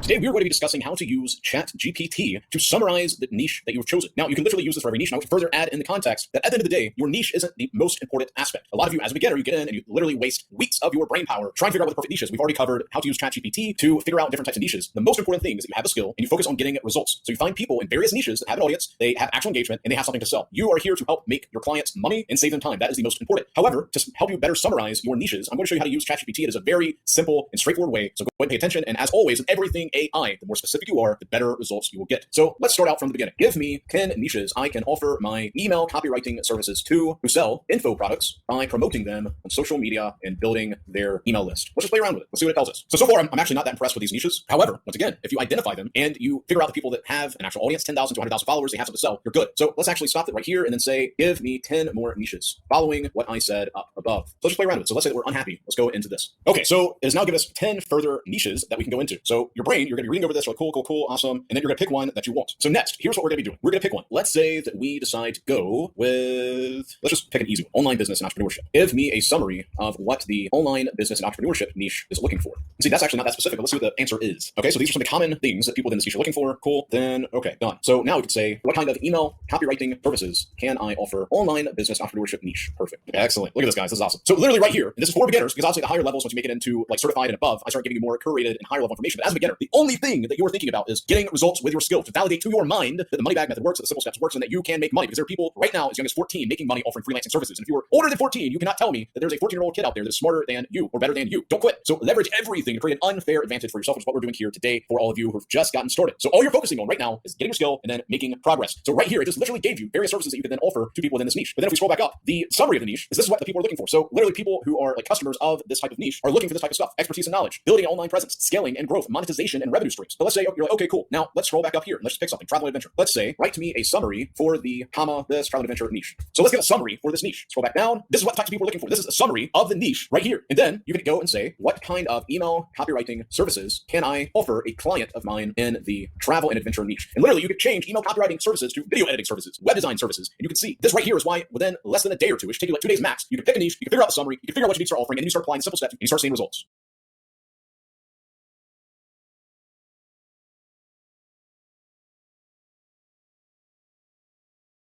Now, using ChatGPT, we are going to figure out the desires of the people within these niches. So what are we going to type in? We're going to type in this. What are the pain points and desires of customers within the, scroll up, let's say we're just going to the travel and adventure niche. And let me be clear, guys, because my words carry their weight in gold. If I'm using the travel and adventure niche, that does not mean that I am saying everybody needs to go to this niche. There are literally millions of niches out there. You can even type in, give me 100 examples of niches. Like, you literally could do that. So where I typed in 10 niches up here, where is it? Where I type in this, you could literally type in 100 niches. So there are so many niches out there. So do not just see this list and make it in your mind like, oh, these are the only niches. There are hundreds and hundreds and hundreds of niches that you can work with. So I want to clarify that point right now. So what are the pain points and desires of customers within the travel and adventure niche? And right here is literally giving us the pain points and the desires that they have. So what should your mind correctly think when you see this? Whenever I see this, if I, as an email copywriter, or if I was a video editor, if I was a web designer, whatever it was, I would identify these pain points and I would figure out, okay, so clearly this gives me a sense of direction within this niche. Even if I knew nothing about the niche, I would be using ChatGPT to figure out everything I needed to know at a surface level. Because obviously there are definitely aspects of these niches that you're only going to learn once you're in it, and once you're studying their Twitter or you're listening to their interviews, like on YouTube, etc. That's how you can really identify what content people are really connecting with. But this gives us a very, very good sense of direction. So let's say for me, since I'm an email copywriter, I'll go, okay, so what kind of like campaigns could I create for these clients? So whenever I go to let's say Gumroad and I start identifying people that are selling courses, and then as I identify those people, I find their Twitter, I find their Instagram, I see similar accounts that they're following that are also selling products, and I within a day, literally within a 24-hour period, I have endless clients that I can potentially work with, and then I would be figuring out how I can, using my skill set, alleviate these problems and pain points for the customers of my clients. Whether that's thinking about like this email sequence, an email campaign, some emails that I could write for them, or if I was a video editor, how can I better tell the story that the potential customers of these clients are facing? And I'll create for that. And you can literally do this for any single niche out there. So once again, I want you to play around with this. Literally today, take 30 minutes and play around with it. You can even, like I said, there are hundreds of niches out there. You can tell ChatGPT to give you a list of 100 niches. I want you to play around with that today and update me inside the beginner chat, because I want to see how you guys are using ChatGPT to prosper.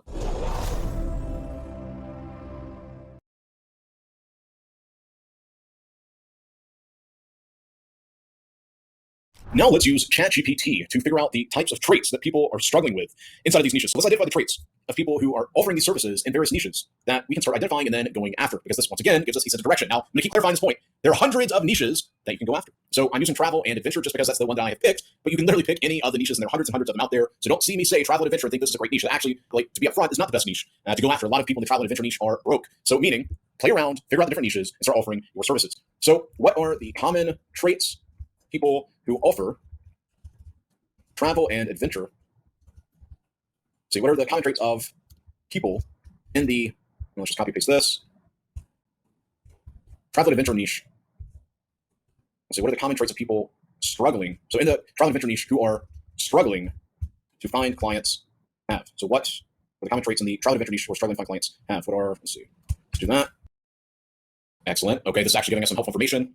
So as we can read right here, people in the travel and adventure niche who are struggling to find clients may exhibit common traits or face specific challenges. Here are some common traits and challenges that individuals in this situation may experience. Limited marketing knowledge, aka a lot of the people, as I've already clarified, in the travel and adventure niche are broke. And meaning if you don't understand how to market your products and services through, let's say, copywriting, or market them through your video editing or something like that, well, you're not going to have people buying your products and services. So this gives you a clear path to victory by offering your services to help them make money. Lack of visibility. One of the main challenges faced by individuals in this niche is a lack of visibility. They struggle to reach a wide audience or attract attention of potential clients due to a limited online presence, ineffective marketing channels, or inadequate promotion, blah, blah, blah, blah. So lack of visibility. The first thing I think about is if I was offering video editing services is helping them get more visibility by having good quality edits, offering that to people on YouTube, Instagram Reels, Twitter, etc. You can offer to improve their visibility. This is a common problem that people face is they are not getting in front of enough people. So if you come in and you offer your video editing services to this type of person, long form and short form, you're automatically going to have an idea of what to offer them. And also email copywriting, lack of visibility, aka they don't have people signing up to their newsletter. You can sit down and write a couple tweets to help people see that they have a newsletter, or you can write up some copy for a story that they post their Instagram story, or you can write something for their community post within YouTube to get more people into their email list, where then you come and offer to write their emails. That is a fantastic offer. You're going to help grow their email list on all platforms, and then you're going to handle writing the emails.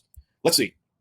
Inefficient networking doesn't really matter. Ineffective communication, yes, that is powerful because video editors and email copywriters, really just copywriters in general, can help with this. Even if you're a Twitter ghostwriter or you're a sales page writer, you can come in and communicate, because this is actually a common issue as well. Is I've on my journey have met quite a few people who know their stuff. I'm talking about with their chosen skill sets, with their chosen brand, they really know what they're talking about. And in a lot of the cases, they're better than and more knowledgeable than and more experienced than some of the other guys I've seen floating around Twitter and Instagram and even YouTube. However, they cannot communicate to their ideal audience via Twitter, whether it's the Instagram videos, whether it's their emails, etc. They cannot communicate properly, and so people just don't take them seriously. So somebody like you can come in and help them improve their communication. And yeah, so you can literally just read over this, and if you find, let's say lack of visibility, you can say, can you expand on some examples of what lack of visibility means for people struggling to find customers within the travel and adventure niche? Let's see if ChatGPT can do this. So let's say you're just reading over it and you're like, I don't know what lack of visibility means. Well, guess what? You can have ChatGPT following this exact prompt. You can have it expand on what lack of visibility is. So weak online presence, ineffective search engine optimization, inconsistent or inactive social media presence. This is actually a huge one because a lot of people, they're so busy with what they're doing, they don't take adequate time to write tweets or to make videos or to make Instagram posts. So that is actually a very common issue that I've seen that causes a lot of brands out there to fail. Even the ones that are making money, they're leaving thousands of dollars on the table by not having a consistent social media presence. Limited content marketing, absence from relevant online directories or platforms, et cetera, et cetera, et cetera. Just look over this. And this right here is giving such a powerful sense of direction of leading to finding the right types of people and understanding how to clarify what you're offering to them in the DMs and to put together various offers. That way you can what? Correct. That way you can test different offers. If you reach out to 30 people offering a specific type of offer and they're not interested, well, guess what? For the next 30 people, offer something slightly different. Oh my gosh, all of a sudden now they're interested. Now you have an offer that you can run with.